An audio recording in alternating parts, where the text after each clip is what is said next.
right. Good morning, everyone. Welcome to our 102nd episode of Blowback, Exposing Imperial Decline. I am Billy Bob on the West Coast. I've got our regular co-hosts. Last week, I called them guests by mistake, but our co-host, Ben Toth from Page Hungry.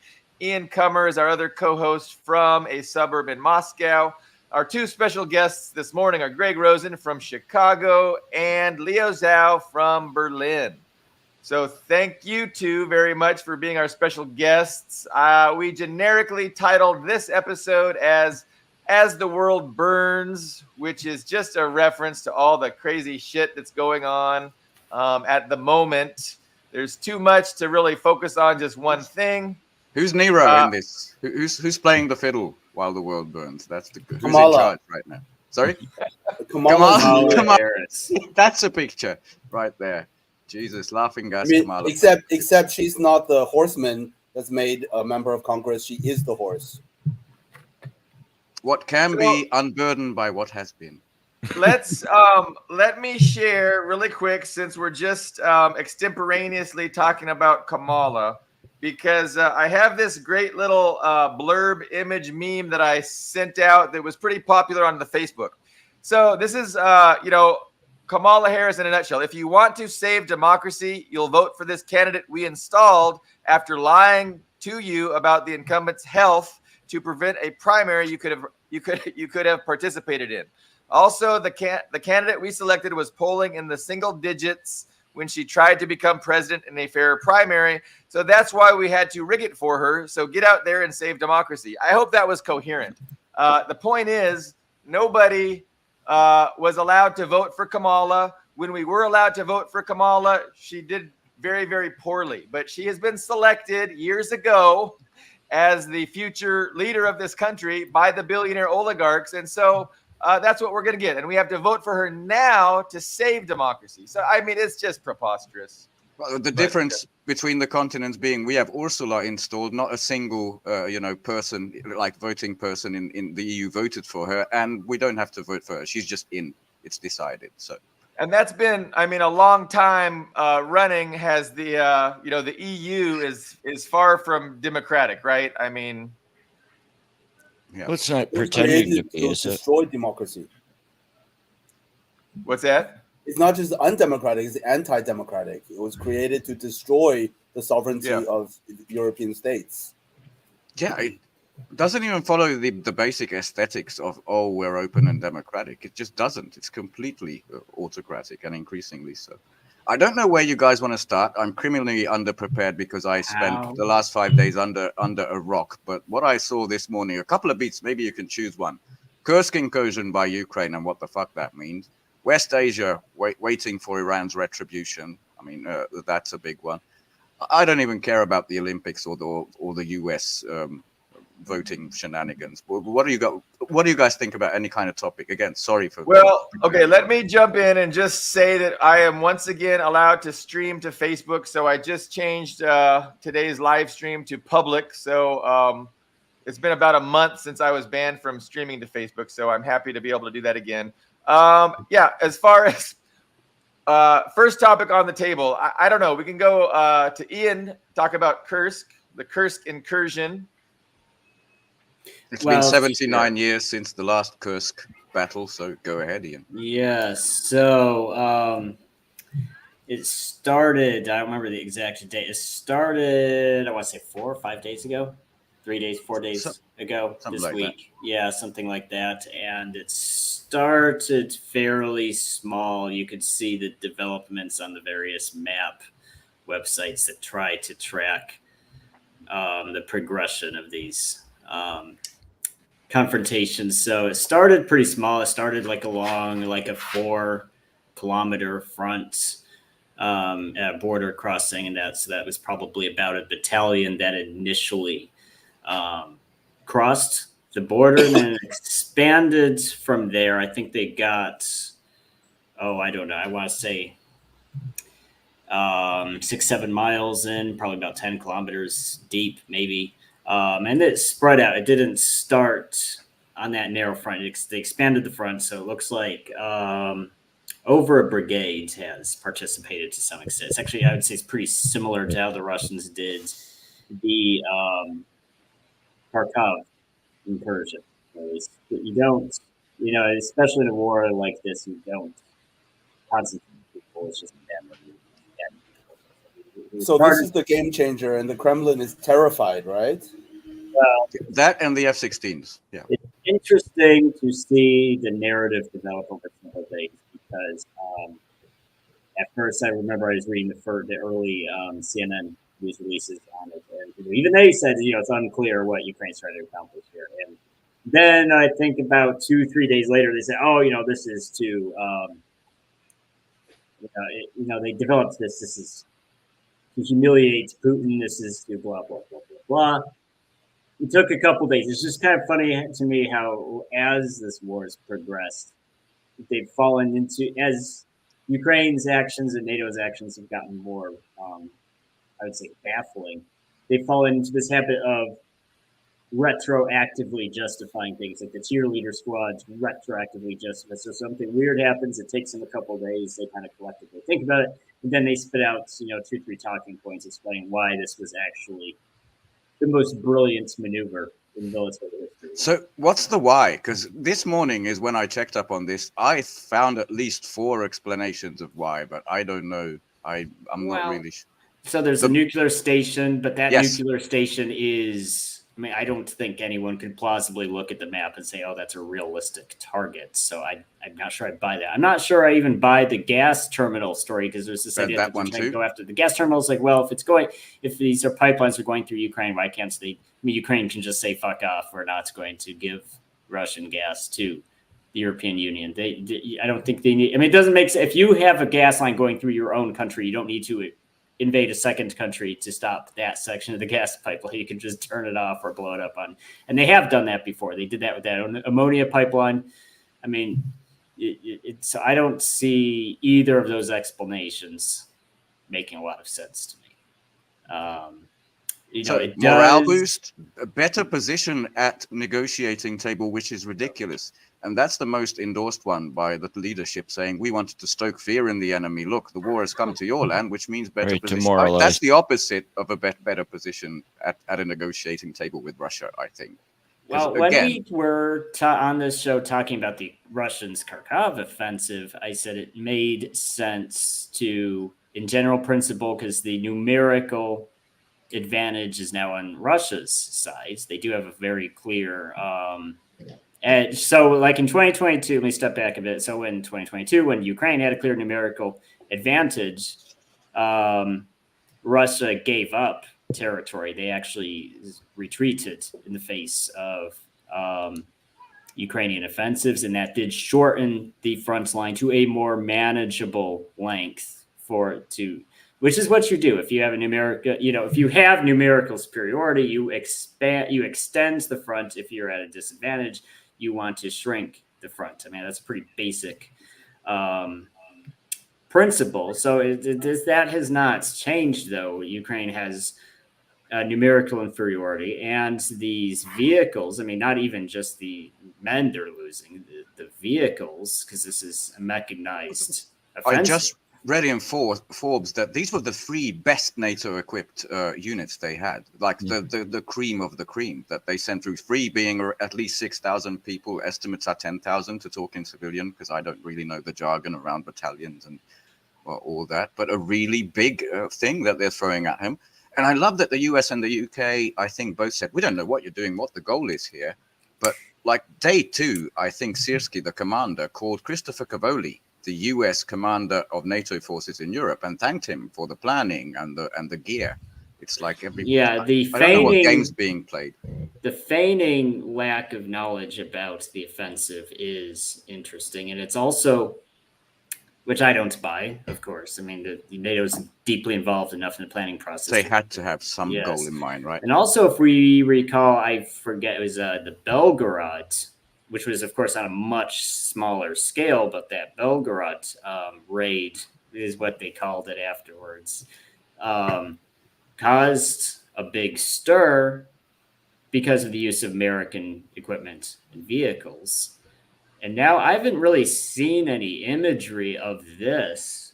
I've not seen any descriptions of what tanks or IFVs were used. The Germans are very proud. Bild magazine already published that the German armor 80 years later is near Kursk. So at least they're very proud of this for some fucking reason. That's kind of funny. It's Kursk 2.0 for the German Wunderwaffen. So, but yeah, I don't know what the diplomatic implications of this are going to be, how serious they're going to be, or if they're not going to be serious. I don't know.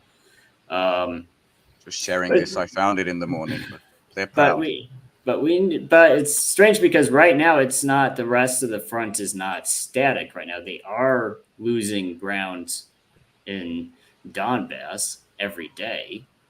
And those are sections of the front that are desperately short on wheels because they just don't have enough vehicles. They're complaining about these because what you have is something called a flexible defense. You don't put more men on the front than necessary. The idea is if you have 4 trenches, you can just have 1 squad of men, and then they switch to different trenches as necessary to face different threats. And what really helps is actually having vehicles so you can quickly transport units from one place to another.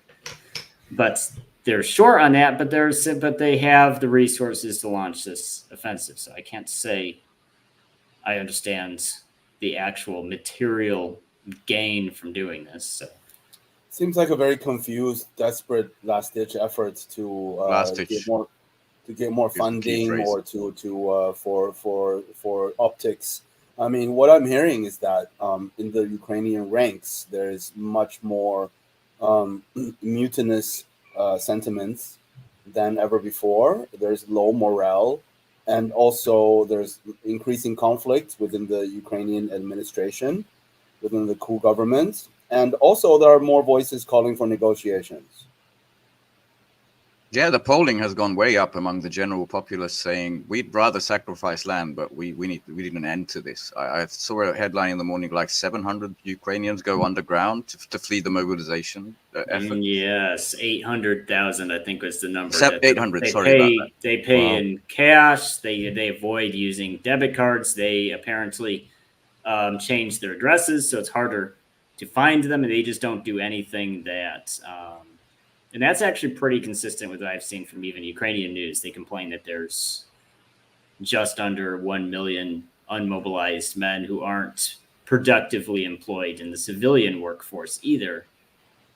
And the factories are fighting the army for who gets people because everybody's in personnel crisis. I want to show you something, and unfortunately, I couldn't break through on the the paywall on this one, but this is the Russian version, which I didn't know exist, of Forbes magazine, so it's machine translated.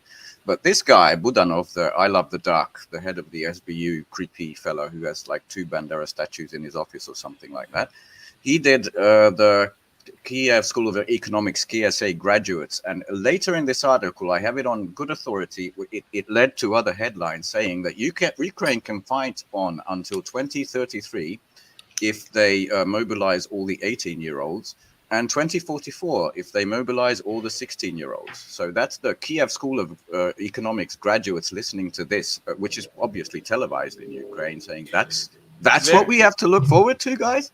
Therefore, Russia better make some concessions, right? Mm-hmm. They don't want to have to fight till 1944. Russia better give back some land to end it 1944. Now. That was a good Freudian slip. Yes, but I mean, of course, an exaggeration, but that is a debate. How many years, if Ukraine just has no concern for their demographic future, how long, and they continue getting Western support, how long could they?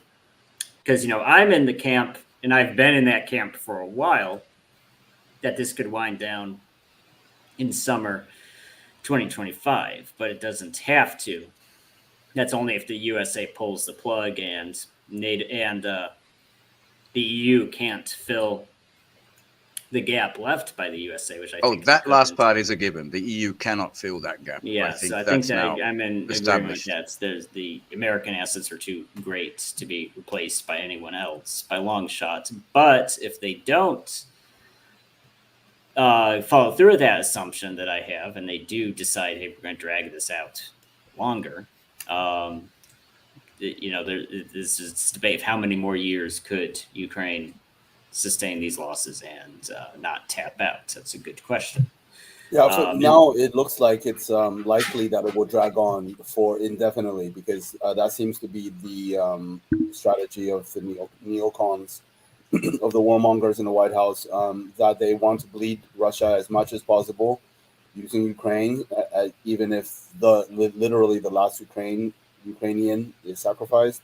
And also at the moment, you guys know, they are deindustrializing all of Western Europe. They are impoverishing all of Western Europe. They are Nazifying all of Western Europe. I mean, all of these, I think the rise of the racist right is absolutely coordinated. It's absolutely planned, or like at least, yeah, it serves the purpose of brewing more anti-foreigners hatred, and especially Russophobic hatred in the population. I think all of Western Europe is being prepped to become the next Ukraine. For sure. For sure. I'm from one of the countries who's the bad boy, obviously Slovakia being the one who are Right. trying to There are resist this. few But exceptions. unfortunately, I completely agree if you're talking about the rest of Europe.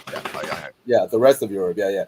There are exceptions. Yeah, Spain maybe not, but Germany absolutely. Sweden, Finland. I mean, these places are already hosting. I mean, Germany is hosting fucking nuclear weapons from the U.S. now, without a vote, without any kind of democratic, without asking anyone. They're just like, okay, we're hosting nuclear weapons now, as if it's not a big deal, and no one is allowed to talk about it.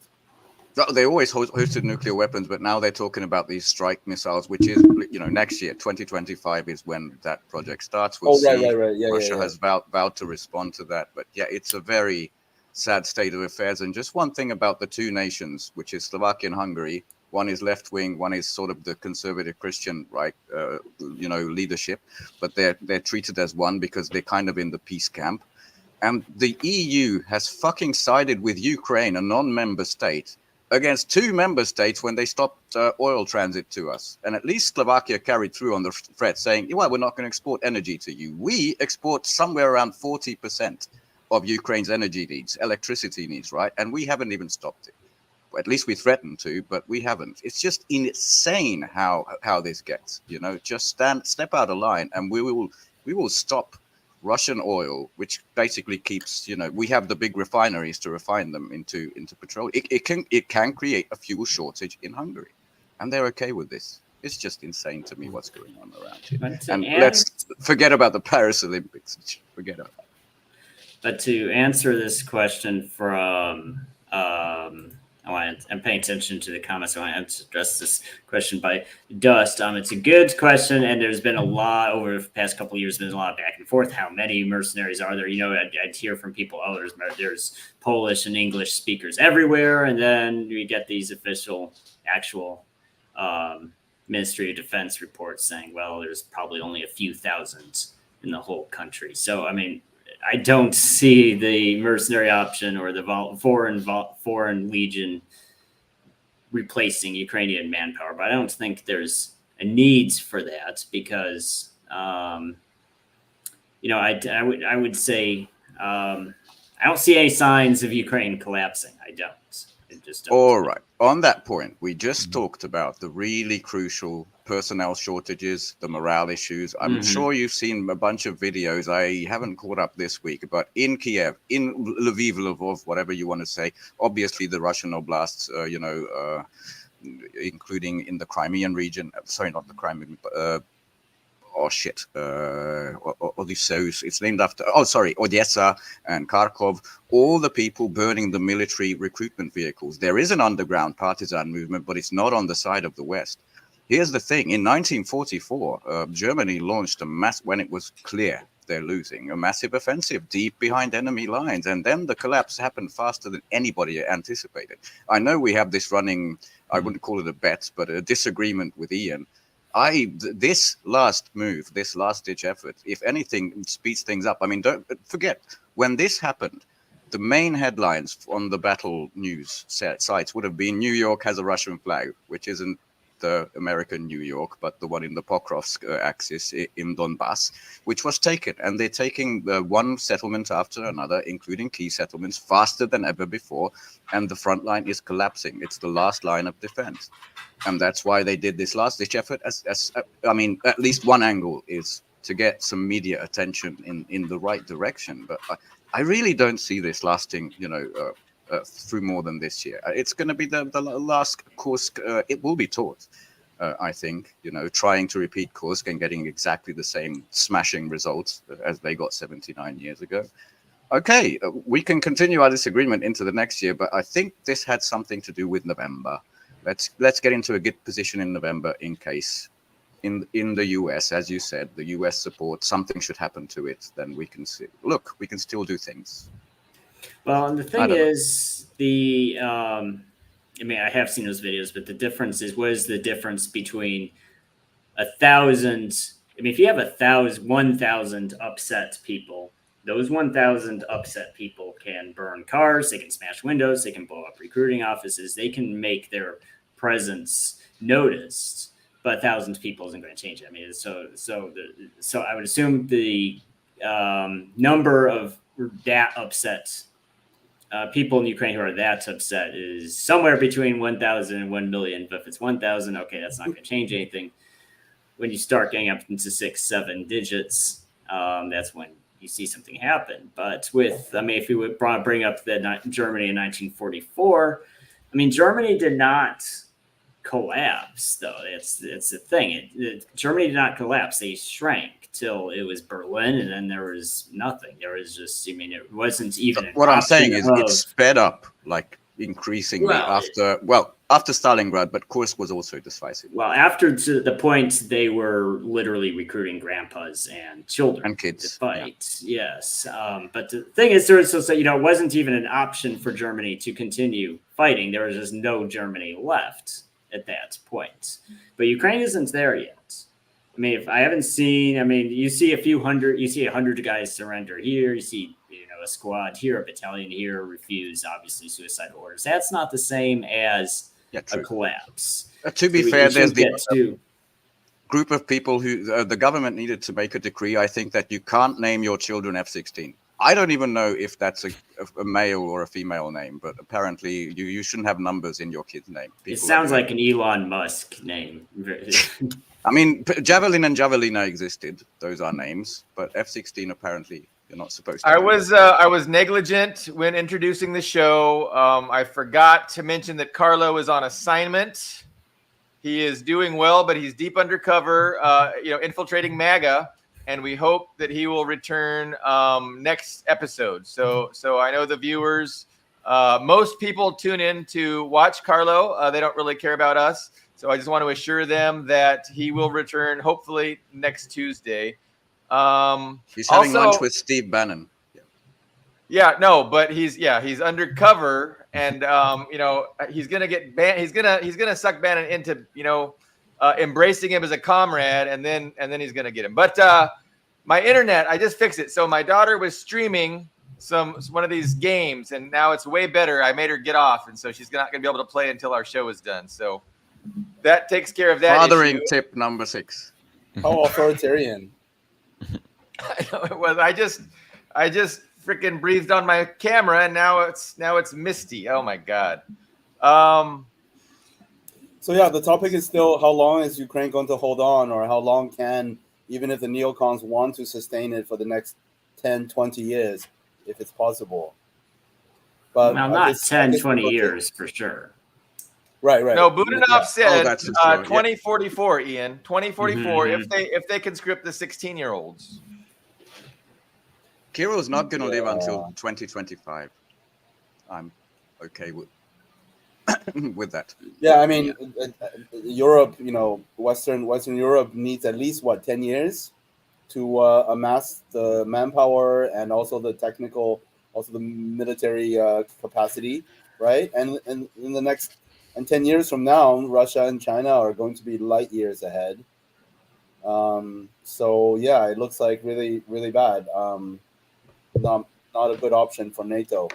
But then again, a small voice inside me is questioning, like, are we being too optimistic, or are we underestimating? Are we? Don't know. Well, is Western Europe willing to sacrifice itself, for the good of the capitalist class? I mean, It's been 2 years. They've proven that they are. Well, Yeah. here's Well, something it's also on increasing it's the Ukrainians discontent. paying the major Increasing price. Are discontent. they willing to be the new Ukraine? That's a Well, There's the a Baltics and difference. Poland are, but go ahead. The difference is is passively participating and actively actively big participating. Because yes, I mean, British people, German people, all these people. I mean, it's one thing to just accept that your speech is heavily regulated, that you have brownouts and blackouts. That you might have to pay higher taxes, higher cost of living. I mean, that's all passively, because to stop that, you have to actively stand up and do something in a coordinated fashion. So I think you can push people pretty far as long as the cooperation is passive. But when you're talking active, which is what Ukrainians are doing, actually fighting and dying a war, I would say the odds are pretty close to zero that anyone else is lining up to do that. I mean, because talking and doing are not the same thing. And we brought up the foreign volunteers thing. I don't see these people falling over themselves to fight Russia, even though they can just buy a train ticket in Warsaw and be in Ukraine a few hours later. That is the situation now for sure, but then again, the neocons are playing a long game as well. That's the only long game they are capable of playing, which is war. They are preparing these populations. I mean, increasing. Sure, but how do you prepare a population to die, especially a passive population? I mean, sure, well, if they're desperate enough, I mean, that's what impoverishing Europe is. That's either the bonus or one of the functions of deindustrializing Western Europe, right? Is impoverishing the population, foment anti-immigrant hatred, and of course anti-Russia hatred, anti-China hatred. Like 10 years from now, a lot of the British press says that Russia is controlling the migrants. Yeah, that's the definition. Absolutely. So 5 years from now, I can. I mean, it's scary, but I can imagine, a lot more angry people in Germany, England, France, and a lot more just like war readiness. Counterpoint, I think those angry people, most of them are going to point the finger at Macron, at Scholz, at the people responsible. They're not that stupid. And hopefully they're going to burn them the fuck out and say, let's get back to normal relations with Russia, with China. By the way, the German, like the car industry, the beating heart of German industry, they're really revolting against the U.S. directed trade war against China because that's their economic doom. So Germany is a net importer now. That's Isn't that amazing? Isn't that amazing? So yeah. So Dust.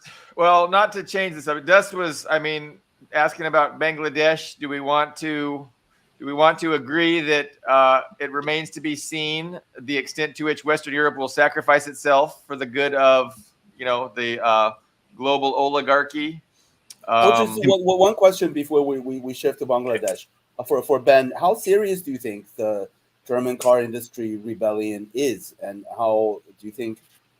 I thought the industrialists had a lot more power than they actually do. This is back in the Nord Stream days. It seems that that the actual what do they call it? The Traffic Light Coalition, the Western installed kind of protectorate government is ruling over them all. So I'm sorry, not a lot of actual hope in the Germans. Even the most powerful, economically powerful people, it seems, can't change the course of the country, which is worrying. The monopoly capitalists have all the political power, and the local industrialists, Yeah, even worse, not monopoly, but people who have sworn allegiance to the U.S. You know what I mean? That's Baerbock, that's Habeck, Scholz standing next to Biden when Biden would say he will destroy the Nord Stream. It's these Ursula, exactly the same. I mean, sure, they're monopoly capitalists, but not even local. They have not sworn allegiance to anyone here, and that's a really. I mean, by capita, I think you got the most occupying bases and troops. Is that true? Or I think Italy has more U.S. bases, but there's more troops in Germany, like the most in U.S. troops in Germany. That's the most in Europe. Yeah. Yeah, that's not a sovereign occupied country. is right. That's not a sovereign country. Hasn't been since 1945. Unfortunately, it hasn't been Rammstein. deoccupied. Just the East has been. And the U.S. was angry at Merkel because she had too much sovereignty. Remember, they were spying on her, and they were really working for years and years and years to create what comes after Merkel. And in retrospect, Merkel was great. Like, imagine if they had a Merkel. I mean, the world would be such a better place. And she was awful, right? But she was no still Willy Brandt, but she had an independent bone, right? Yeah, An independent streak. Also, Well, on this subject, before moving on, does anybody know what happened to the Polish volunteer army that was being raised? It's like 200,000. I think that was exaggerated to begin with. I mean, I think Polish participation, I think both sides, myself included, overblew the Polish participation. Polish media overblew it. Pro-Russia people overblew it. Pro-NATO people overblew it. Everybody kind of overblew the participation. But I think Poland is a PR country. I mean, they're basically the only Eastern Bloc country to benefit from joining the EU. I mean, they really milked the EU goods. I mean, they're very good at PR. So I mean, Poland being the hero of the day is not a surprise. I mean, but there's, I think, at the end of the day, no substance to. I mean, they are. I think there's a lot of mercenary videos saying "kurva," though. So right, I mean, they were definitely present, right? Right, they're present, and they're probably by a large margin the most numerous military force on the Ukrainian side besides Ukrainians themselves. That said, we're talking like maybe a couple thousand here. Definitely not 200,000 or even 20,000. It's just a couple thousand. But before we change the subject, also I want to just say I think the right-wing nationalist movements in Western Europe are, I mean, some of them are certainly anti-Russia, but I think post-Soviet, when you don't have that communism thing to be upset about, I think for the most part, those people are, yes, they're anti-immigrant, they're pro, France, hardcore nationalists, hardcore patriots, blah, blah, blah. I don't see them being a significant part of the anti-Russian coalition. I think there's attempts to win them over, and I see those media stories saying, oh, Putin is the one and Lukashenko are the one pushing immigrants to Western Europe. I think that's an attempt to win those people over, but I don't see that as significant or useful to mobilize people against Russia, though. So that's my 2 cents. Right. So that's one lens, is to look at those riots through the lens of the Russia-Ukraine conflict. But what about if we look at those riots through the lens of the Palestine-Israel conflict? Are they pretty much pro-Israel, these right-wingers, these nativists? I mean, to me, it's very similar to the Israel mentality about, this. Look, you have to understand that since, 10/7, right? The attack on Israel by Hamas, especially England, because it's worse than the US, it's been 2001 all over again. It's anti-Muslim. So, people are having a really bad time with the cost of living. I think like a lot of pensioners are not going to get fuel money for the winter. There's an ongoing big panic over this. They could just, basically starve or heat their places anyway. During this, they pointed the finger. Look, Tommy Robinson and other people, look at these Islamics, these jihadists, who are the people who, they're in these hotels, and they set basically the immigrants from the places where the UK, along with a coalition, including the US, ravaged their homes. And that's being directed. It's these, what did the Nazis do in Berlin? with the NSDAP because they just raided working class neighborhoods with these thugs, and that's basically what I'm seeing. I don't see and I really like RT because there's a lot of voices there, but they voice the alternative opinion that it's the Islamization of Europe and it's going to be terrible. I really disagree with that opinion. I think this is a finger pointing exercise. But to answer that question, I think what we're looking at with these new right-wing movements, and I would say, and I don't want to lump too much together here, but I do think they're more in line with traditional European anti-Semitism, because after World War II, with the creation of Israel, I'd say the Israeli lobby did a great job of looking at that European mindset, especially in the context of what Germany had done during World War II, and say, hey, you cannot lump the Jewish identity and the Israeli lobby together. So that's how you had, and that was very, I'm not sure about Europe, but in the USA, I can say it was very successful. So you had, you talk to pretty much any American over 50 and especially over 60. It's just Israel is, it's the Middle East is the only democracy in the Middle East, blah, blah, blah, blah, blah. I think that propaganda has gradually become less successful over time, especially with social media. And you just see how Israel actually behaves. Like I saw a video yesterday of just IDF troops breaking into it was like a supermarket or something. They were beating people and spitting on people, blowing snot on people. And it's just and also if you have they're rioting, for the right to rape. That's going to go down in history. Yes. And so when you have this this growing right-wing movement in Europe, they're like, we don't want immigrants, and there's this conspiracy to push immigrants on it. Well, maybe not center-right people, but far-right people will, and I see them on social media, they'll just outright say it's the Jews pushing immigrants on us. Are those people going to support Israel? I don't think so. And that's compartmentalization of how Israeli lobby has manipulated right-wing people to, in their minds, separate the two. I think that barrier is gone. So if someone thinks that Jews are responsible for immigration in Europe, he will also not like Israel. So that's, I think, unfortunately, that you say Tommy Robinson's name was brought up earlier, and I mean, I saw a long 2-hour interview with him on Rebel News. I mean, that's not an endorsement. Don't watch it. You'll waste your time. But he was definitely embracing Israel. He was like, no. We love the Jews. We love Israel. And so I'm sorry, I don't know who that is. You're not supposed to. Good for you.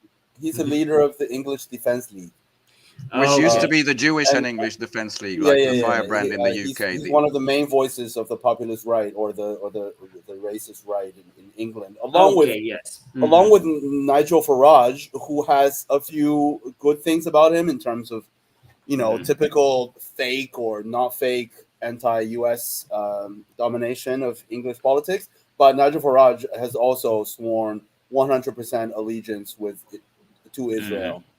That's what I've seen, is that the neo-Nazis in Europe are all diehard supporters of Israel. Yeah, that's what I've seen. Yeah. So what you mentioned, Ian, that sounds like a promising rift, perhaps in the right, an old school anti-Semitism versus pro-U.S. imperial project in the Middle East. Then maybe that's a rift that may bear some fruit. I think it's a generational rift more than anything. Because if you talk to my dad's generation, if you talk, like I say, if you talk to everyone, and Miguel Farage included, if you talk to older people, but I think you start going down that age range, talk to people in their 40s, definitely talk to people in their 30s and 20s. I think those right-wing people, you're going to see a definite attitude shift in that. And I think it also applies to the left too, because this, I'm not sure, I'm going to be honest, it's less clear to me. Maybe someone here has some insight on that, but I see even then, in mainstream American politics, Democrats were there were some voices for the past 20, 25 years being against Israel, but it's pretty mainstream to also, they were just scared to oppose Israel because that boomer vote is too important to both parties. You don't want to alienate older voters. But even there, I see more younger. It's not just left Congress; people. it's the U.S. populace. You're right. Right. So when I talk about people being anti-Semitic or not anti-Semitic or pro-Israel or anti-Israel, I mean the voters. That's who I'm referring to here. The grassroots. What do people on the street actually feel? So that's my. I don't know how coherent that is of an explanation, but that's what I think. Yeah, unfortunately, Europe is far worse than the US. I mean, they were, tiny. I think Netanyahu got 49 standing ovations, and they were what he called little demonstrations outside. That little demonstration was at least 10,000 people. At least there's a big organized response saying, "Fuck off! We're not going to stand for all this blood that this guy's spilling." Nothing like that in Europe. I don't know how much it has to do with World War II, and then Hungary was on the wrong side there. And Hungary is completely Zionist. Even our very anti-Ukraine war government is. But it also this is the birthplace of anti-Semitism. 1,000 years of history of scapegoating the Jews for poisoning the well, for a bad harvest, unfortunately, and still being little tiny countries, not a big union like China or Russia.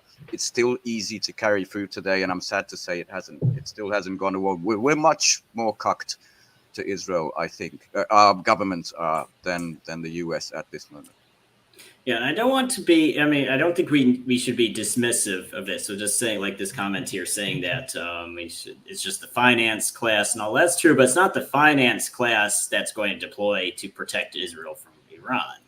I think 20 years ago, in that 9/11 period, if Israel was like, "Help, we need your help, we need American troops," it would have just, Bush would have said, "Hey, we have to do a Gulf War style. I mean, a Desert Storm size, not just a couple thousand troops. If Bush had ordered a Desert Storm sized operation, it would have happened. It would have happened. But now I think it would be political suicide. Even the people who aren't outright anti-Israel are absolutely not going to go to war. Especially with the way because America's military readiness has deteriorated. They would, at the very least, have to involuntarily mobilize reservists. They would almost certainly have to bring back a partial draft to support a large-scale mobilization. And I don't see that that spirit of being willing to literally die for the Middle East, the only democracy in the Middle East. I don't see it happening. I think the appetite for Israel has declined.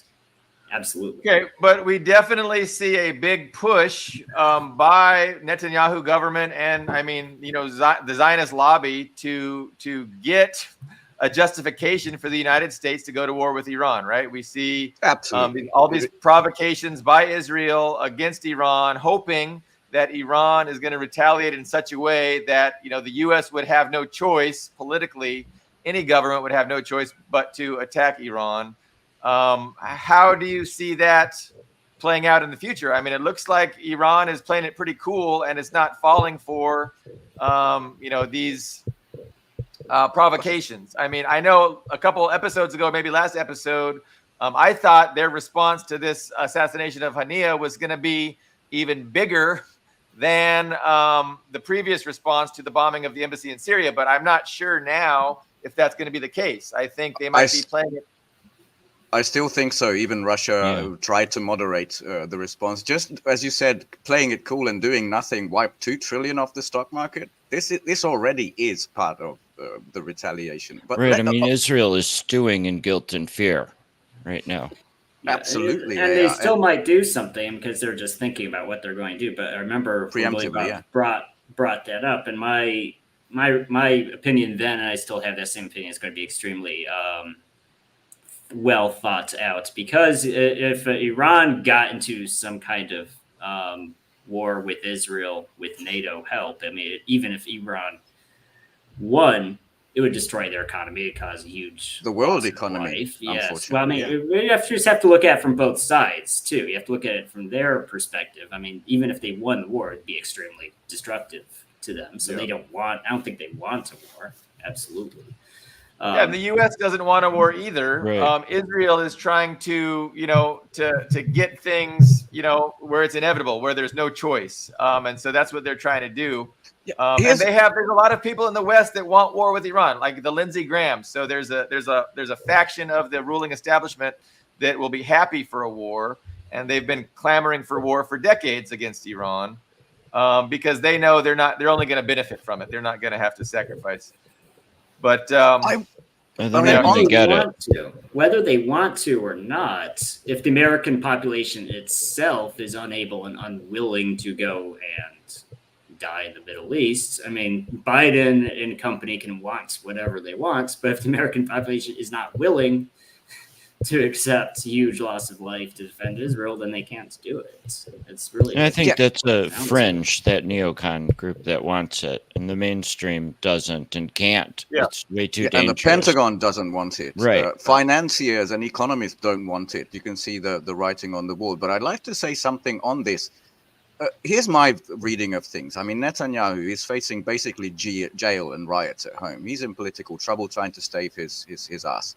And someone wrote a really good article, Thomas Malinen, a Finnish guy, that as Biden was flying to Tel Aviv to shake his hands, he committed this atrocity in one of the hospitals, right? Completely attacked the hospital. That's to get all the blood on Biden's hands. Look, we can do anything and you're still going to support us.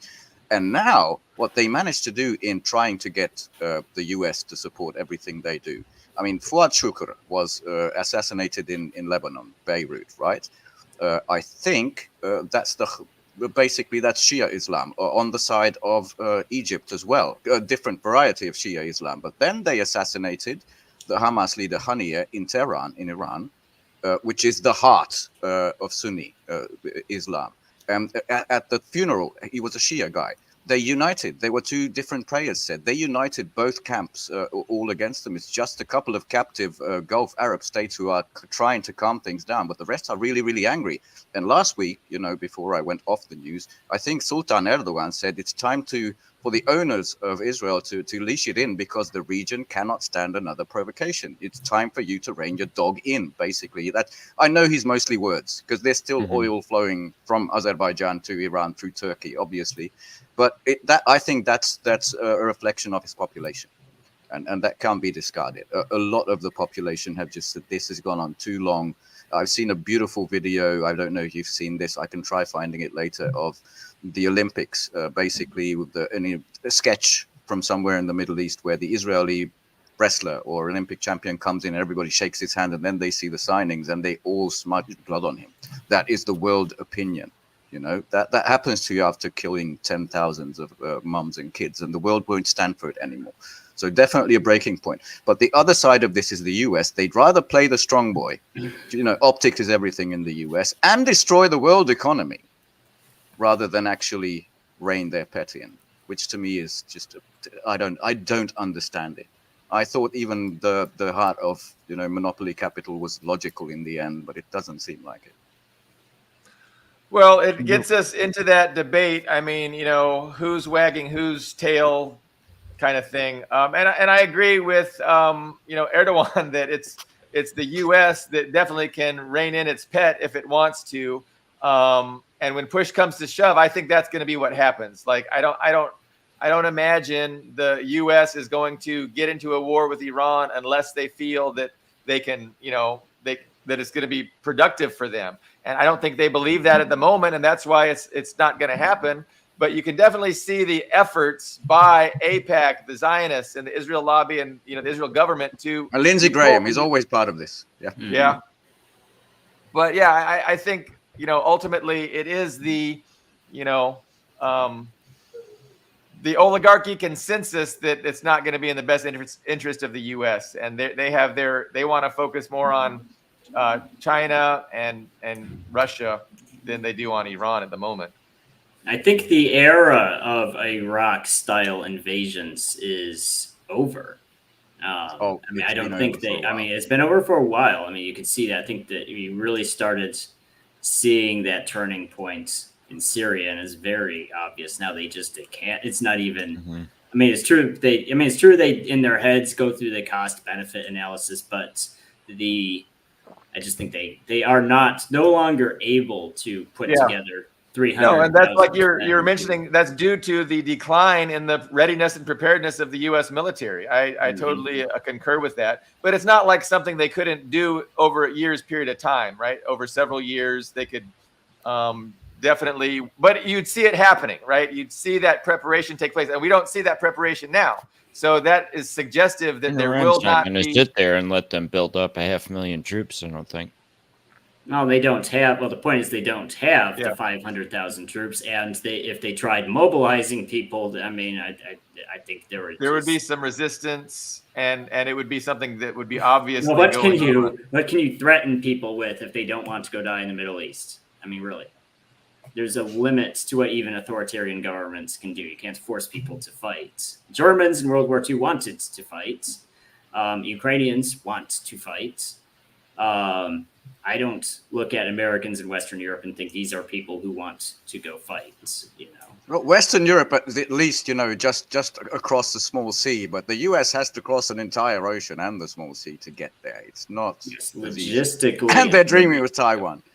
Yes, you know. And I suppose in the next period of time, months or maybe years, we will see how deep the deep state goes and how big is the faction of the ruling class that is above even the monopoly capitalists.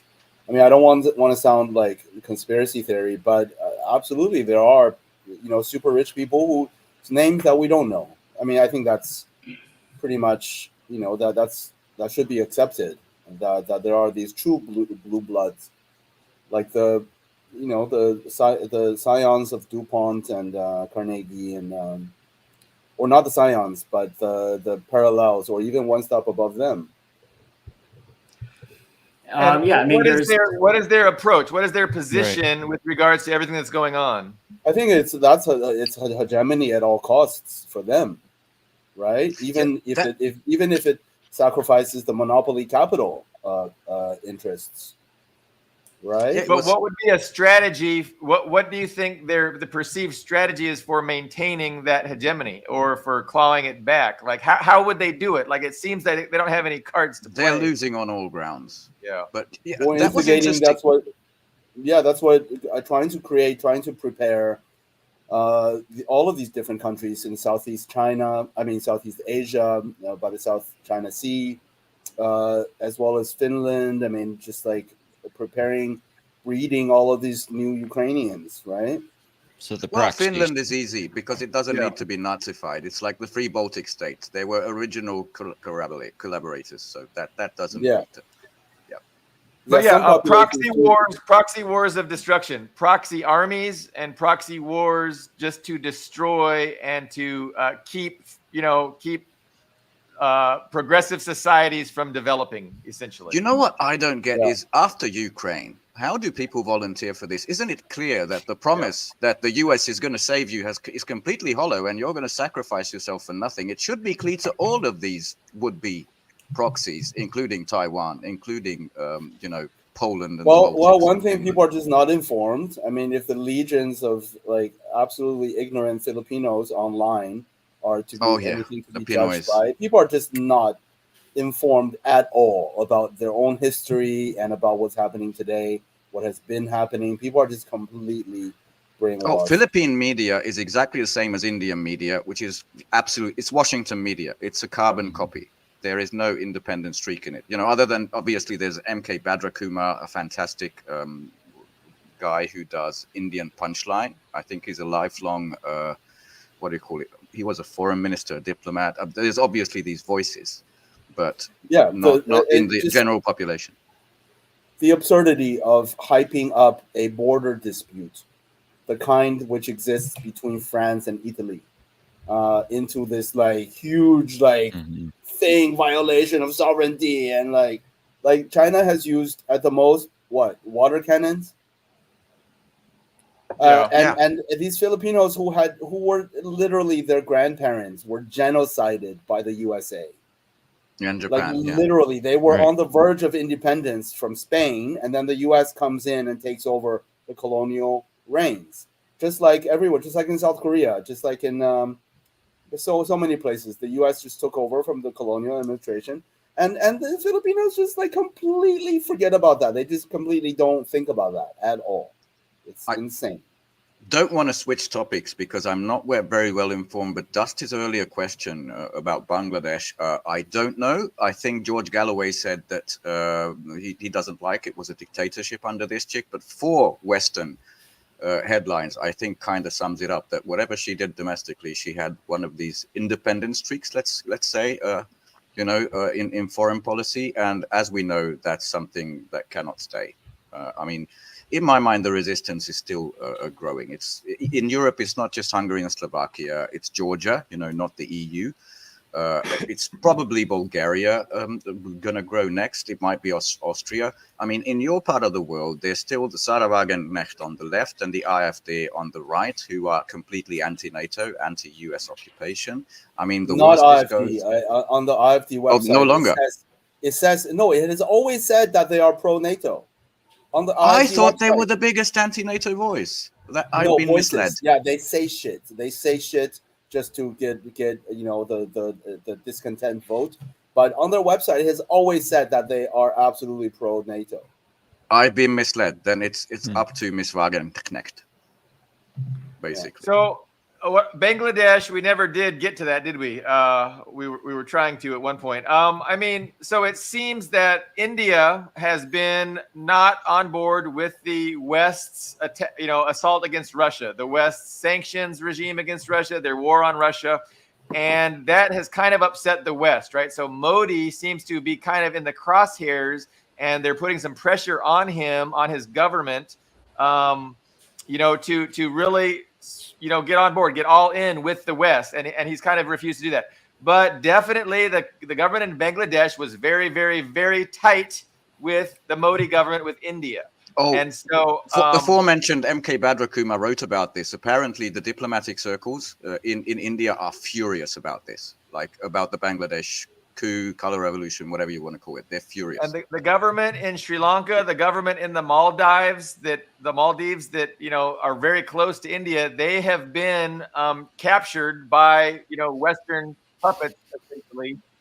If you listen to India media, and so I listen to India media, and that's what they were suggesting. So there's these color revolutions going on around the periphery of India in order to put pressure on the Indian government to comply with the imperialist demands of, hey, you got to join us against Russia. So I don't know. That's one possible perspective, and I don't know. We're speculating, but does that make sense? I see Leo nodding, so I'll take that as a yes. Yeah, it does make sense. Yeah. Look, the greatest supplier to Europe of refined Russian oil, which is no longer Russian, is India. The second is Turkey, which is mostly pipeline gas. Turkstream is keeping us alive. So basically, I would say this is an effort to stop that, because they've not just Russia, but India is making good money on reselling refined Russian oil and gas, petrochemicals to Europe, replacing the old cheap ones. So yeah, I'd say definitely. I see the reasoning. Okay, guys. And the question the is, U.S. Oh, Leo has to go. We will win. All right. Take care, Leo. We will. See you soon. What were you saying, Greg? We were cutting each other off. Yeah, that I think the U.S. gives India a lot of leeway because it is sitting there on the border with, fists and stones and sticks ready to fight China. Yeah, the Great Brown Hope. Exactly, against the Yellow Menace. No, that's true. India, I think, is the hope that, all the Western corporations can leave China and move to India. And that'll be one way to contain China. But again, I think they just want more from Modi, and they're putting pressure on him, and they want more from Erdogan, and they're putting pressure on him. But yeah, they do give them some leeway, like you said, because they have this adversarial relationship with China, which we want to facilitate, and we want to see that continue for sure. Yeah, I don't know if India is going to replace China. I mean, they're close to, or maybe actually surpass. I don't remember their respective populations, but I mean, it has population-wise, but I mean, it's still extremely agrarian, and there's no. Yeah. It's not going to replace China for that economic powerhouse. I think it's more of being a not so much a threat of a replacement. It's just a wedge against China specifically. Absolutely. A friend of the show, SL Canton, you probably follow. He's got a geopolitics stream, and he does these detailed things about India. And if people are still relying on food handouts like in the millions, it needs 20 years of actual development to get there. What the GDP numbers show, because the GDP is booming. You know, there's the greatest skyscraper on earth, like pretty much, I think in Delhi, owned by this rich family who invited Modi to like this rich wedding, and everybody got a gold watch.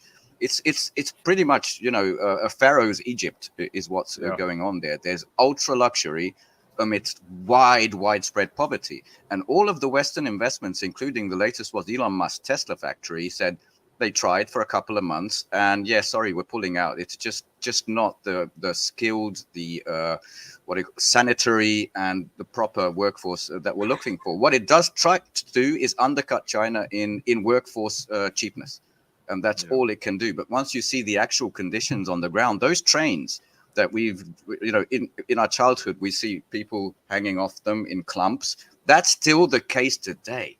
Yeah, you know, and I'm 40 years old.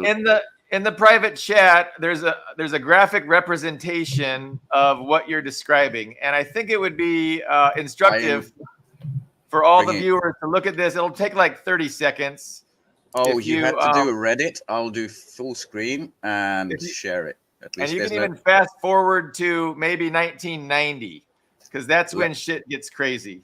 Okay, let's say they were. There's 87. I mean, it'll take about 30 up seconds. Until here, pretty parallel developments, just on the GDP, which is not a real scale. I mean, it's a metric. It's not the best metric, but just, I mean, you ever seen a rocket ship? You ever see satellite get launched into space? You remember when all the Chinese cities were smoggy and dirty and all that? It was all the rage in the West how dirty China is and gray. Yeah, they'd created all the basic heavy industry that can later support the finer industries. Now they're onto microchips. And just today I saw they're doing a leapfrogging hypersonic rocket that can come back into the atmosphere, out again, and just circle the Earth like that. Mach fucking 15.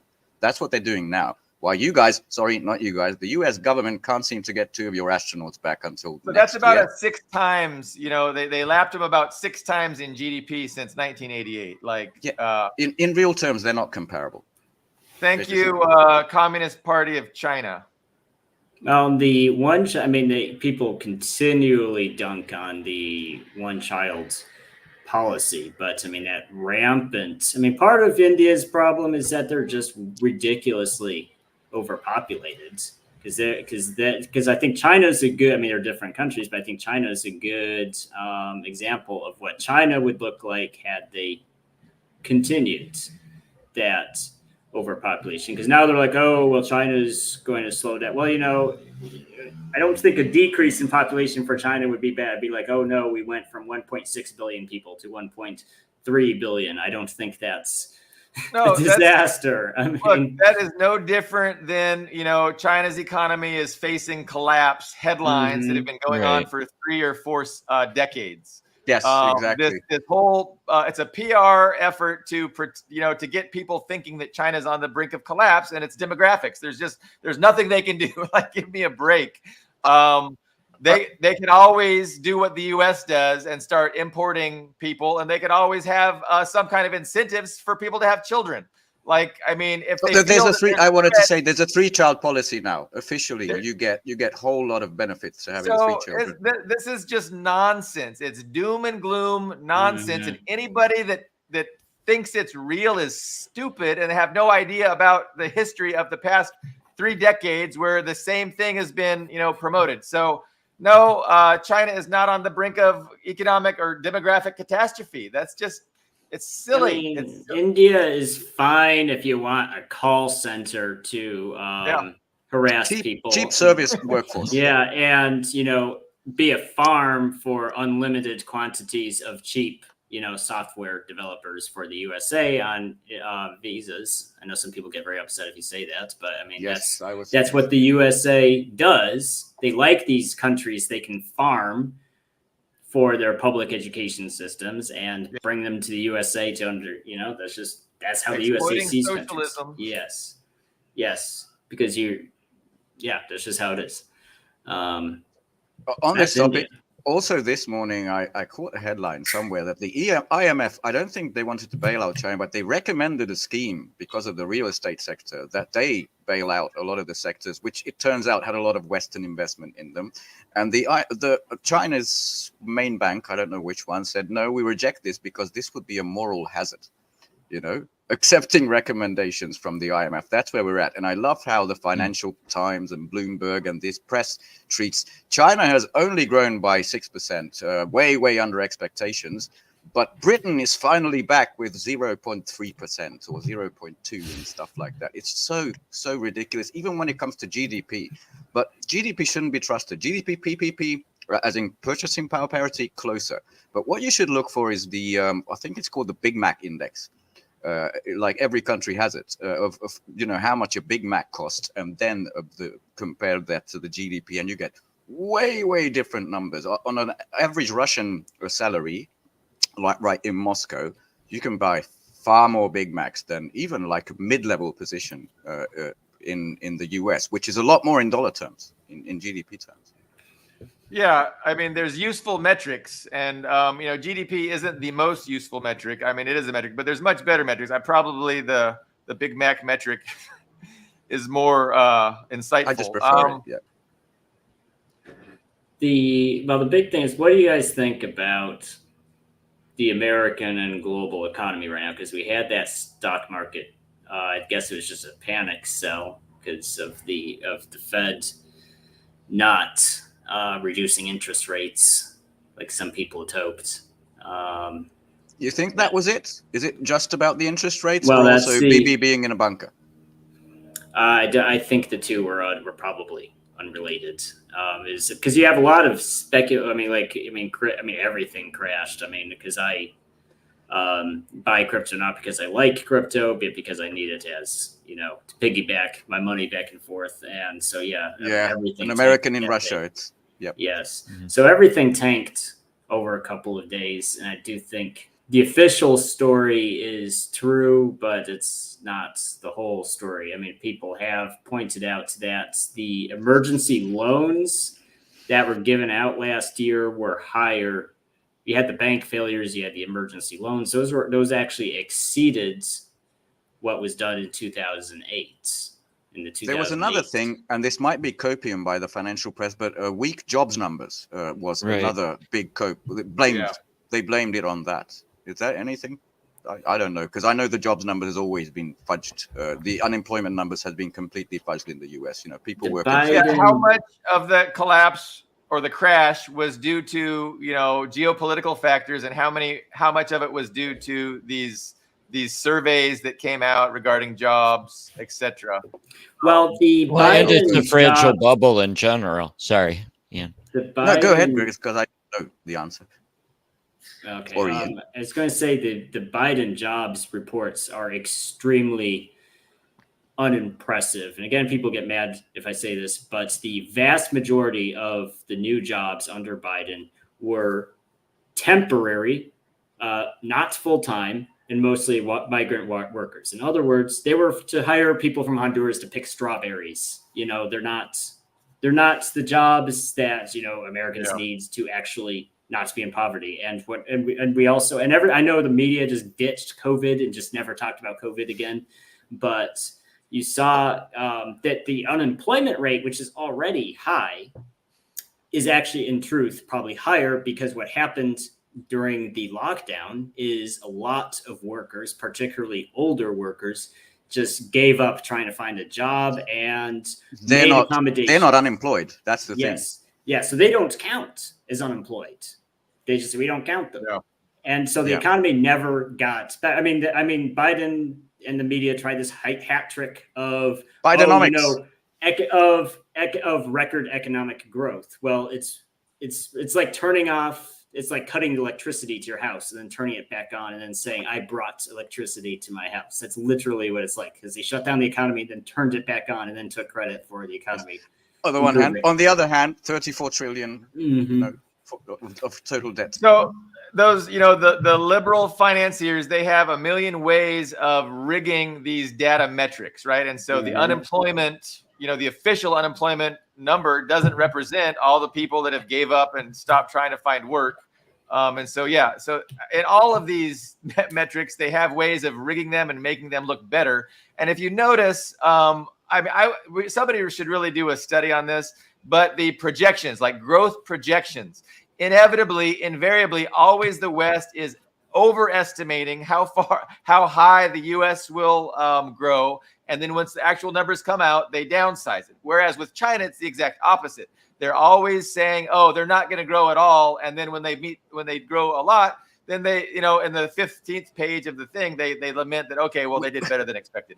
But this is just a pattern for years and years, and it's propaganda. That's all it is. The job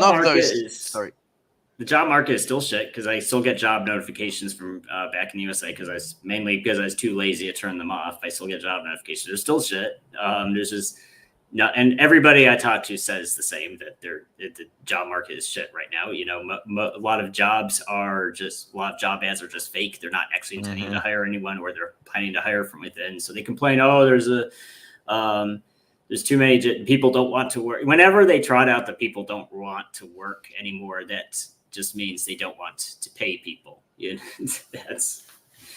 I just a side note. I love when I actually read some of the Chinese media of economic planning and all that. We have to follow the 5 principles and the 10 so and so, and it's very, that's what it's like. And immediately, like, within 2 years, we achieved what we wanted in 5 years. We're actually like 6 years early on achieving this principle and all that. That's what they do. Yeah, exactly. The pessimistic, planning is the headline, and then they just do it anyway and do it faster. And just quickly, I think MK. I remember she had a really cool name.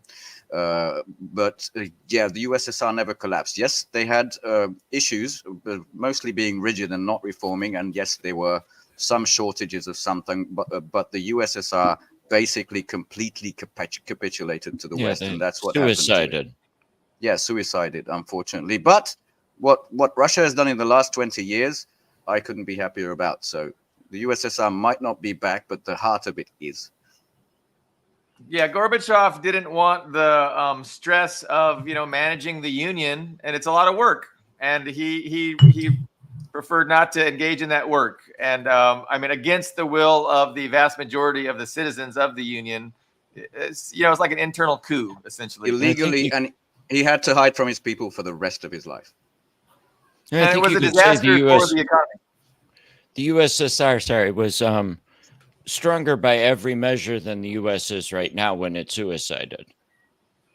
Yes, and that's relative to what the world was like in the 1980s, and what the world is now relative to the world now. The USA is smaller and weaker than. That's true. That's true, MK. Good point. Yes, that's true of a lot of. That's true, unfortunately, of every country the Soviet Union was subsidizing when they collapsed. It was tough. It was tough for North Korea, tough for Cuba, including my country. Yeah, that's true. Eastern European post-Soviet states. Unfortunately, they went in the rabid direction, but we also stopped developing completely. But people remember. India remembers the good relations. Africa, sure as shit, remembers the good relations with the Soviet Union and now Russia. So it's earned them a lot of goodwill in the world. The question is, I know there are some people, particularly on the left, who are accelerationists. I am not an accelerationist. I don't relish the idea of the USA going through a collapse like the Soviet Union did. And I think people who seem to be excited about it don't understand of how bad things get when that happens. I also think the USA is a lot less prepared for a collapse than the Soviet Union was, because if you look at infrastructure, if you look at just society and the way society was structured, the way cities were planned, the USA is not in a good place to handle the Soviet-style collapse. True. Well, okay. Getting back to our last topic. I just remembered my point from 5 minutes ago that had escaped my mind, and it was Is it related to related? what Ian was saying. Then go ahead. So, I think the U.S. is going to, put some padding below the American people, right? And it's gonna sacrifice the Western, It's going to sacrifice the Western European people. It's going to sacrifice the people in all the vassal states, and it's going to really try and, make sure that the worst pain is not felt by the American people. And I think they have the ability to do that because they control, they're essentially, those are other vassal states. So it's like we already see with Germany, right? German industry is coming here. It's providing jobs for American workers, and Germans are getting screwed. 1/3 of them is coming to you. 2/3 are going to China. Well, that's finger in the air estimate. The U.S. is not happy about that. I know. But the point is, I think the U.S. ruling elite do care, and they care far more about, making sure that the U.S. population is to a certain extent supported in a way that they don't give a fuck about the Europeans or the Australians or anybody else. The Japanese, right? Japan's not going to do that good.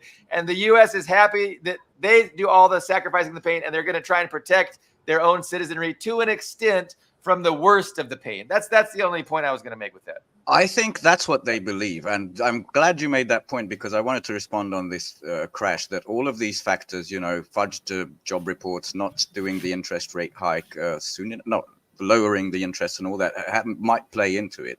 But I really think the geopolitics of West Asia, the Middle East, had to do with it, where people were just biting their nails off, waiting for Iran's response, because everybody, I think, in the Pentagon, the advisor, the people who know what they're doing know that if there's an actual something big, then Iran can destroy the global economy. It can destroy all the oil infrastructure. Nothing comes out of the Arab Gulf. And while people think that, as well as Russia, of course, the US is energy independent, it can, create enough gas and oil for itself to sustain its economy. It's no longer the case. And I think the Venezuela debacle around Maduro proved it. They really want their hands on that. I think it's heavy crude that they have there, because the shale revolution is slowly, very unreported, coming to an end, which was the fracking nightmare, which was much more dirtier, but they can get some extra and cheap oil, is slowly but surely coming to an end. And they're going to, just to sustain the US, you're going to need it. So while the plan is, just like in World War II, the rest of it can burn, but we're going to remain this island of the last place standing. I think that's a huge miscalculation this time as well. And that probably played into the stock market, fears of the traders. The Western oligarchy would have had way more options on their hands had they controlled Venezuelan oil. Then that would free them up to do things against Iran, which now they're not able to do. So, I mean, for sure, they were going all out to take that oil, and they're not done trying, but it would certainly help them tremendously if they had access to Venezuelan oil. I mean, that would be a huge win for them. But Ian, were you going to say something? I think I might have cut you off again. Maybe. Okay. I would say what it boils down to. I mean, I think I agree with your points that they want to cushion, and by cushion out, because I think you implied that, not out of the goodness of their hearts, cushioning the American citizenry, but just to avoid social collapse, which I think if the dollar evaporated to the point where people couldn't buy groceries, I mean, I have to remind everybody, you have so many people below the poverty line. You have people who need those food stamps, who need that social assistance, who even eat. I mean, you guys suddenly have tens of millions of people who can't eat. And then it's civilization ending. So they have to, and I think it really comes down to all of that debt on the dollar. So, and I have no idea how they'll go about this, but there needs to be some way, some sleight of hands. They need to weasel their way out of at least a portion of that 36 trillion in debt. I don't know how they're even going to go about that, but there needs to be some sort of sleight of hands. Upwards of half of it's owned by the federal government itself. Another good point, Sardino. Do a lot of. Well, part of the problem is by not by continuing to increase the interest rates or not lowering it. What it does is it screws over everybody who holds debt. Case in point, Japan. That's right. Japan got this shock much worse than the US stock market did. Like really bad. Yeah, and on the collapse, I agree with you on Sardino. Nobody wants it. I don't want it in the US. I don't want it in Western Europe because my granddad told me what it was like in 1945, the end of the war. Hungary issued the largest bank denomination of a currency ever, a billion, trillion, whatever, pengos, the previous money that we had. And he told me that he got these bricks of money in the morning, big bricks like you're rich, from the workplace. And he had to run across town to get like a basket of oranges before the price went too high that brick couldn't afford it. You know, people were plastering their walls with this money. They were playing in the gutter with it, like completely worthless. Nobody wants that. And yeah, that's what would happen if basically the West Asia oil were cut off. Just imagine the US economy. I mean, every time I see what's a typical American picture, you can ask an AI, we see this intersection with 3 petrol stations, a Walmart, and a big parking lot. Yeah, America was built on oil. It's built it's an oil economy. Well, if you look at the Soviet Union, even when you did have a fairly high, it was almost, Russia was almost a failed state. Institutions just collapsing. You still had trains running mostly on time. You still had cities built that they could function at a low level. People could get to work. You're talking about the 1990s, right? Right. Oh yeah. But the problem is that the USA, and it was a decision that was made after World War II when we basically had that overpopulation around factories and cities. So they came up with the idea of pushing detached single-family housing as the way of the future, as the capitalist dream. Everybody has their house with the white picket fence and 2.5 kids and a dog. The problem is that if things break down, so you can't even get parts for your car, you don't have gasoline for your car, where you reach a collapse like what the Soviet Union went through. There's no train, there's no metro, there's no bus, there's not even a bus for a lot of people. You're just those suburbs that were built and continued to grow after World War II will be uninhabitable. It doesn't help that the factories that those suburbs were built around no longer exist. So they're just suburbs around empty husks of cities. I don't think it's. Then there's the power grid, ATMs, internet. Yeah, it's just going to be a mess. It's going to be a disaster. It's going to be worse, far worse than if there's such a collapse. It's going to be far worse than what's happened in the 90s. So is the ruling oligarchy, are they so determined not to allow that happen that they'll change their strategy from confrontation to cooperation? Or are they willing to risk that and sacrifice that happening to maintain their efforts to maintain hegemony and to destroy China and Russia? The biggest problem. Okay, go in. I'm not sure they're aware there's a problem. It doesn't seem That's the thing. It looks like the bubble they grew up in, the 1990s, the pinnacle of the world, the end of history when the US is supreme. They still are in that bubble. The rest of the world is not. But they have never exited that bubble. We can do whatever we want, wherever we want. And that's a real issue in the world. That's what I see. So the world's burning and they're oblivious to it. It kind of coincides with our title a little bit. Kamala playing the fiddle. Though I do like how that stock market crash was advertised as a collapse in Asian markets, which makes everybody think of China, but Chinese markets were fine. It was actually Japan. South Korea. And South Korea. It was our guys that everybody attached to Wall Street. Liberals are quick to make the argument, and I know because I deal with them a lot, that capitalism is just the most progressive, stable, way. And you just look at history. Human society has just continued to progress and progress and progress. And so I don't know. I think there could very well be a time in the near future that they won't have that argument to make anymore. I mean, not to mention that it's spurious to begin with for all kinds of reasons. But I mean, wages in the United States have been basically stagnant since the late 70s. We haven't seen that increase. And whereas China, they've tripled every 10 years for the past 40 years. Wages have just tripled every 10 years for 40 years in a row. But they're keen to say, well, once China reaches our level, of course, their growth will peak off and they'll, be as stagnant as we are. But what happens when capitalism results in, this big bust cycle, right? The cycles of boom and bust, but we're about to have maybe a big bust cycle where, it has global effects. And then what will the liberals say? I mean, they'll think of something, I know. They can still try to, as you did, echo Steven Pinker.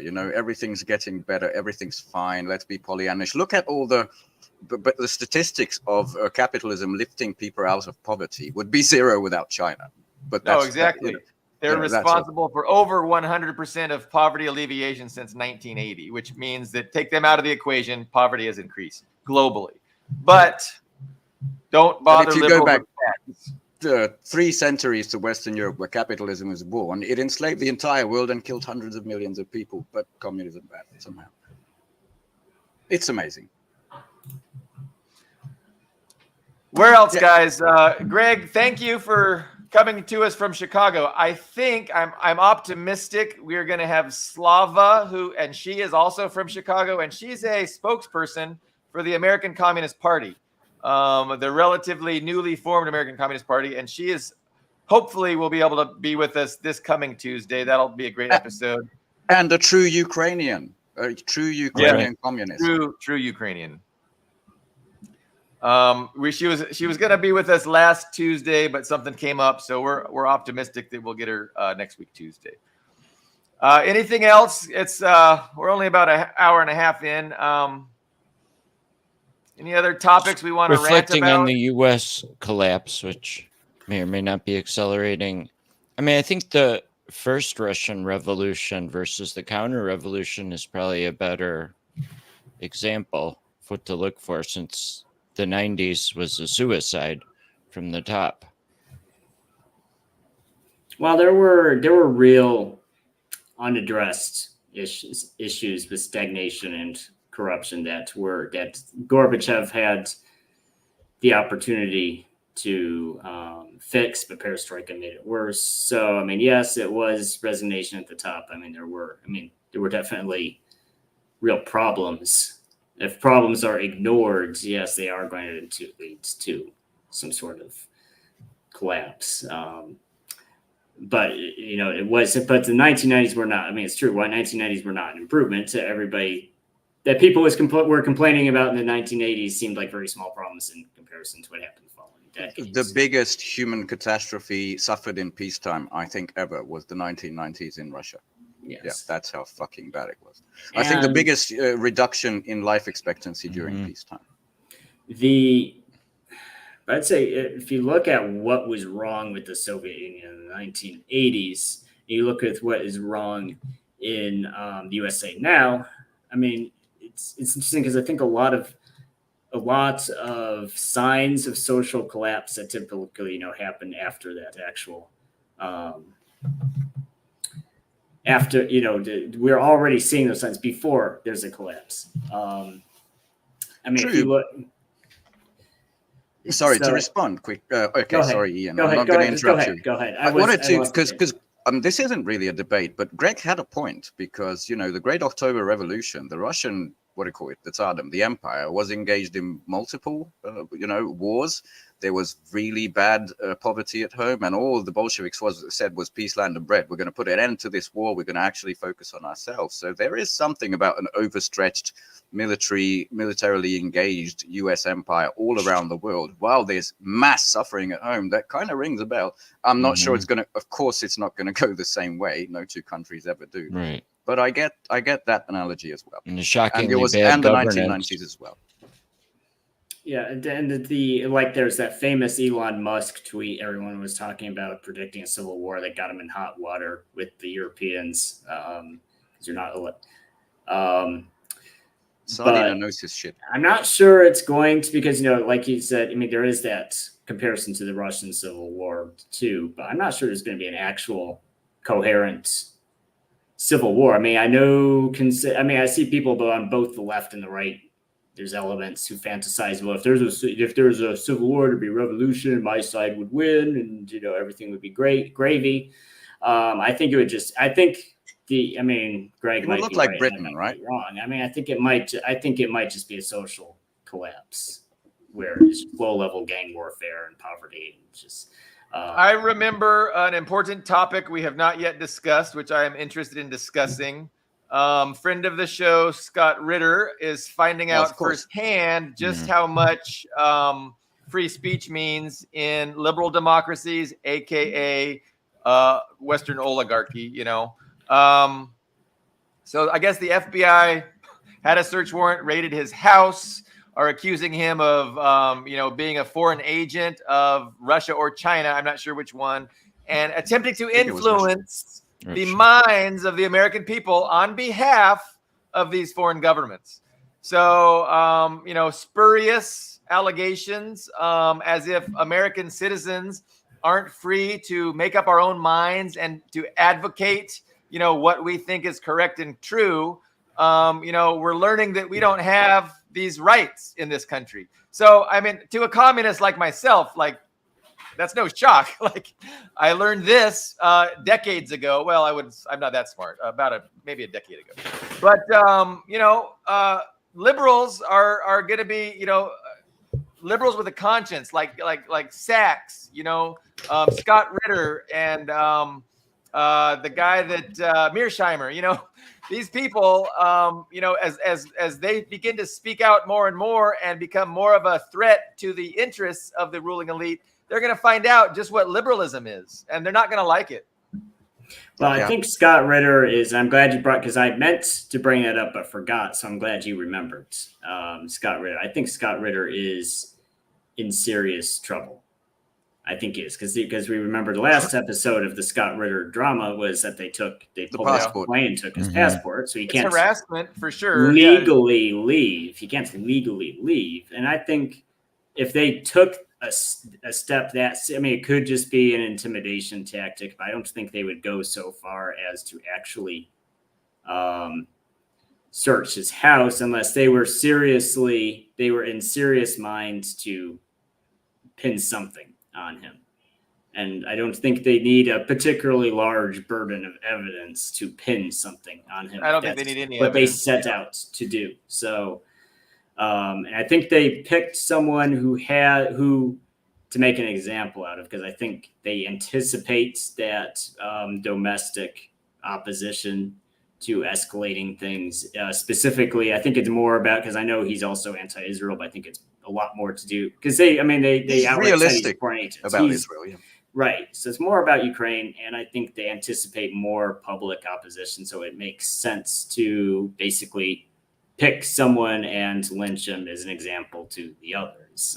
Unfortunately, I know he's been on our show. He's a great guy. He's a very knowledgeable expert, but I don't predict this ending well for him, unfortunately. No, it's unfortunately scary times. During World War I, there was the Creel Commission, I think, which is basically anybody who speaks against the war we can destroy. First their reputation, then their ability to speak. Eugene Debs was running for the presidency at that time, and they put him in prison because he opposed World War I, and he had problems with American foreign policy and domestic policy. After World War II, almost immediately there was McCarthy, who drank himself to death. House on Un-American activities, that again silencing people. During World War II, it was the anti-Japanese caps. And I noted, I'm not a strong voice, but even the lunatic Alex Jones, that was the first case study of he had a rather large voice. Whatever he said, some stupid things. But they start with him, then they can go against the next guy and the next guy and the next guy. And remember that Scott Ritter isn't just a very trusted military advisor with a big and growing international voice, not advisor, but military expert, very well trusted around the world. But he went to Russia, he went to Grozny, he went to spoke with Ramzan Kadyrov. That's complete, like big red lines for the Americans to actually show the real Russia, and maybe that's what got the real grudge against him. I'm not sure, but I really hope wish him the best. I think he said the FBI guys were very professional. They left him a receipt for all his electronic devices. They gave him a copy of the warrant to search the premises. They were very professional, but not whoever the fuck gave the order. It's dangerous times, that's for sure. Well, the thing is, too, and I've read the news articles about, I mean, they already go after him personally. They bring up the criminal record stuff, which I won't get into. Every time, the convicts. They bring it up. So I think it's kind of a similar trick as what they did with Alex Jones, because Alex Jones has his controversies, which were because you can discuss, I mean, I think we're all in agreement about that. You can say it's unfair to do that with Alex Jones, even if you don't like what Alex Jones says. And I think it's the same thing.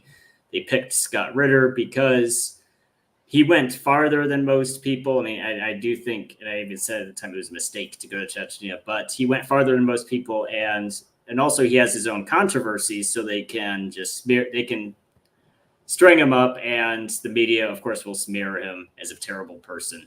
And that will set the precedent to do it to other people. So yeah, I mean, the precedent has been set. Like, there's a long history of attacking, assassinating, imprisoning activists, from MLK to, the Black Panther movement, Julian Assange, JFK. JFK articulated and advocated peaceful coexistence with the communist world. And I think that's what did him in. Brian has a great quote. Brian Holden, friend of the show, always bringing good commentary. So, yeah, nothing to offer the world except the preservation of their own dominance. Absolutely correct. I would love to get Scott back on. He is so busy with actual shows that people watch, and so it's tough to get him on. The FBI is going to see that, me and him converse occasionally, and so luckily we're nobodies, and so we're not going to get targeted. But it's chilling. It's absolutely, I mean, not surprising, but it's just proof of the lies of liberalism. And when push comes to shove, there is no such thing as liberalism. It's a thin facade covering the reality of oligarchy and imperialism. Yeah, I haven't heard much from Tulsi. I mean, ever since she knocked Kamala out of the Democratic primary, she's been really blacklisted and censored, and I really haven't seen much from her at all. And the media has just done their best to ignore her. And the media has that power. They have the power to create people and build them up like they're doing with Kamala, and also just to destroy them by choosing to, say that they're irrelevant and not covering them. So talking about silence, I haven't heard much from Julian Assange since he's been out. And, the first attempt to destroy him was the rape case, which never went away from his name. But I think Christy Daslin is referencing an article came out. I did see it today. Like, there's this whole crew of like 2 flight marshals, 3 handlers, whatever, who go on every flight with her, saying that's the kind of danger that Tulsi Gabbard is. It's very interesting. I can send it through to you later. It's just so weird how America is turning in against itself. It's basically, everything they've done abroad, it seems to be coming home. It's exactly the same as the UK. One can speculate that, they're creating the conditions to control the information space in preparation for a larger war. The information space is the most important, a very important aspect of war. And, you have to control it if you're going to fight an effective war. So the Senate could suggest that that's what's going on here. Well, I want to dispute one thing that you said is that, yes, there are precedents for silencing and arresting and dissent. I think what makes this different, Ukraine specifically, because Ukraine is not an ally and Russia is not an enemy. And you'll notice even the it's right. And you notice all this legislation like against Azov, not Azov, but against Wagner, against different Russian institutions. They invent. Sometimes it's funny. They even invent new terms to use that have no legal ramifications because they didn't do what they did to past state adversaries. They didn't do what they did to real non-state adversaries like Al-Qaeda. They don't put Russia on those lists because that would make Russia an enemy of the USA, and they haven't done Yeah, that. So you mean the state sponsor of terrorism list? They yes, never they put don't. Russia They on never there, did it. They invent, and sometimes they invent new lists that have no meaning to just say Russia is bad, but has no legal ramifications. So we're kind of in a weird. I say this is unprecedented because it's a weird place where you're arresting people for disagreeing about a country that is not our ally against another country that is also not our enemy. It's just Well, it's we like officially it's have like big power conflict now. I mean, Yeah, we do. it's like saying Ukraine. You might as well just say Ukrainians' laws are now applied to Americans. That's practically what we've done. And I say it's almost unprecedented. I mean, I would say I agree with you that the reason for it is not new because in World War One, France and Britain took out the largest, up to that time, the largest loan in all of human history of $500 million, and they took that loan out in 1915. And by 1916, France's economy was so in the gutter from the war, Britain was starting to take on their payments. So both France and Britain were very close to throwing in the towel on that war. And that was a large enough loan. It could have also taken down the USA's economy with them. So it became an act of necessity to fish for a reason to get directly into the war. So that might be, I don't know how big a Ukraine collapse would mean for the financial world. It's something that's never talked about, but what would that mean if all that money, if that $150 billion just was just a write-off? It doesn't sound like a large amount, but what's the domino effect of Ukraine just collapsing? And they've done a selective default. Go ahead. Whoever's around them is going down, so I'm glad they're still not a EU member, for example, because it's clear the Americans want to wash their hands and leave it to the EU to suffer this financial black hole, but it would be devastating. What lengths is the West willing to go to? How many times are they willing to double down to keep that from happening? That's the $1 million question, which we will find the answer to within a couple of years. But what's that, Greg? We keep hearing what a bargain it is. As wars right? go in the U.S. Yes. No U.S. deaths. It's all the Ukrainians. Yeah. I mean, only 10% of the military budget for a war against Russia. It's a bargain. To the last Ukrainian, unfortunately. So my dog is getting antsy. All right. We need to calm Spaz down. We will return on Tuesday. We will see you then. Bye.